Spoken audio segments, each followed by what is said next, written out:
Hello everyone, in this video I'm going to show you how to edit saved password in Microsoft Edge. So for you to do that, you have to click on this three dot icon, then you click on settings, then you're going to click on your profile, then under wallet, under Microsoft Wallet, there's another option under it which is password.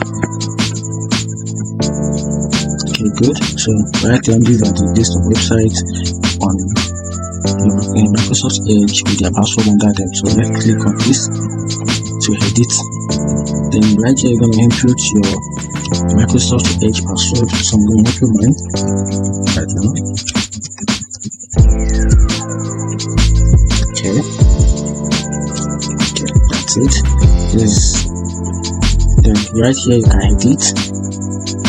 Then from here you can change the username, or also add notes, or change the category of the website. You can see the website is Canva. You can add username to it, then change the password, or probably edit or add notes to the website. So with this is how you can edit your saved password in Microsoft Edge. If you find this video helpful, like and follow for more. Thank you.